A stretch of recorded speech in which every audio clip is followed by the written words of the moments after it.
What's up weirdos, I'm Felicia and I like scary movies, and before we get into today's video, I have an announcement. I made it casually in my last one, now it's in a more official announcement that I am going to be doing Vlogmas, but on Patreon. So if you don't know what Vlogmas is, it's basically a vlog every day from December 1st until Christmas. I know this holiday season is going to be really weird and potentially sad, and so I've decided to do this to kind of document how I'm keeping myself festive and how I'm keeping myself in like happy light spirits. So in December, if you're on my Patreon, you're going to get 25 vlogs. I am nervous. I am so excited. I started filming the first one today and I was like, this is so fun. So if you're interested in checking that out, you can watch those vlogs for as little as $1 a month. I will link it down in the description box below. And if you give more than $1, then of course there are other benefits as you go up the tiers.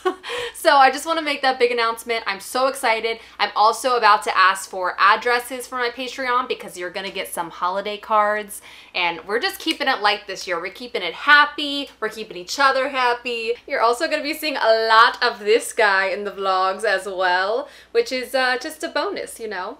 He did not want to be picked up. He was like, no, mommy, no! He's mad at me because I vacuumed today and he's just, you know, terrified of anything that moves.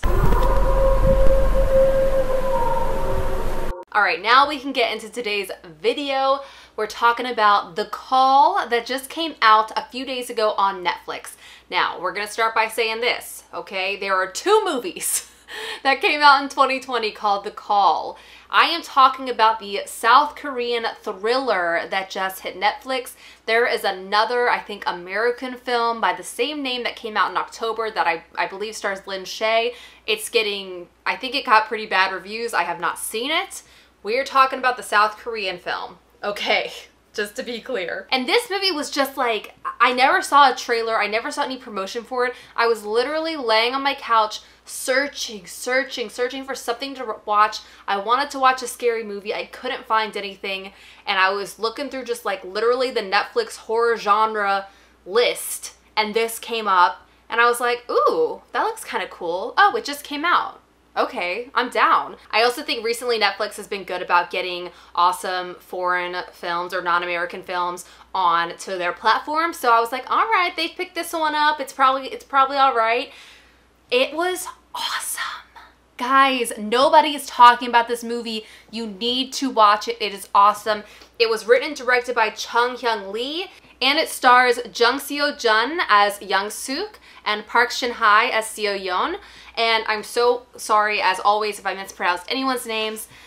Doing my bestest. Now, this apparently, it's such an original concept of a film, so let me just get the plot to you right now. It's about two women living in different time periods who connect through a mysterious phone call and change each other's fates. Young Suk is living in the 90s under a seemingly abusive mother, while Seo Yeon is in present day dealing with grief of her own. 일이 잘못돼도 전화기는 끝까지 가지고 있어.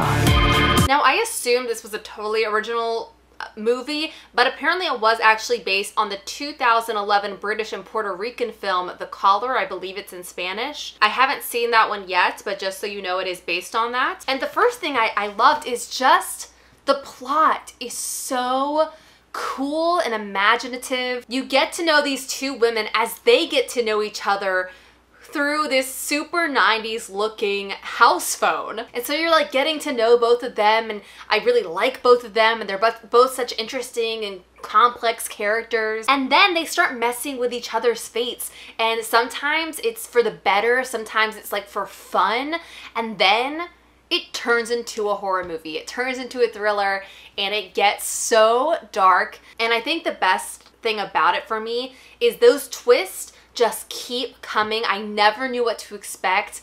Every single thing, like I was surprised over and over and over again, and that was such an enjoyable watching experience for me, because I feel like a lot of times sometimes with horror movies I can guess things immediately now because I've just seen so many. I know the tropes, I know the devices, I know the formula, and this I was like, whoa, it was awesome. The next thing I loved were the actresses.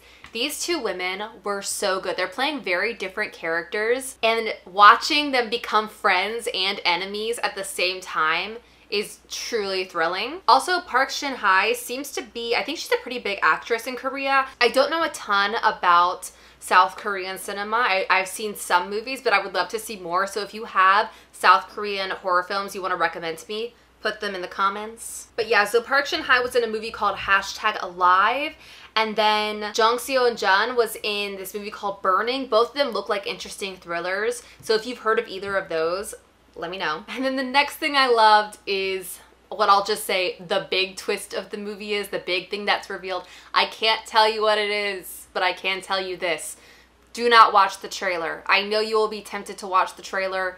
Please do not watch it. It gives it away. And the experience of watching this movie is so much better if you don't know what's coming. And then the last thing I have on here is that the cinematography is beautiful. It is just like shot in this like very small, like I guess farm community, even though they're in like a very modern house. And it's just beautifully shot.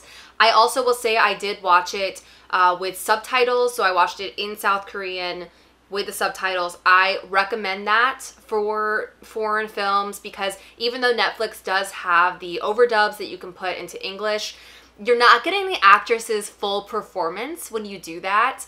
And so I would just definitely encourage you, watch it with subtitles. It's worth it. All right, and I think that's it. I have no negatives about this movie. I loved it. I also love anything set in the 90s. So all the 90s era sections are just so fun for me because they even have some pop culture stuff in there. It's just awesome. But I really want people to watch this one. I really want people to check it out. I know a couple of my Patreon people have already watched it. I know Sarah watched it and maybe Ben, I'm not sure. But I really think you're gonna like it. Give it a shot on Netflix. I'll link it down below. And thank you so much for watching. Once again, if you want to sign up for my Patreon to watch my Vlogmas vlogs starting December 1st, that'll be linked down below. But I think that's it. Thank you all so much for watching. If you haven't yet, hit that subscribe button. We're getting very close to 5,000 subscribers. I already bought the stuff for the giveaway because I'm hyper. Give this video a thumbs up and I will see you in the next one. Have a nice scream. Bye.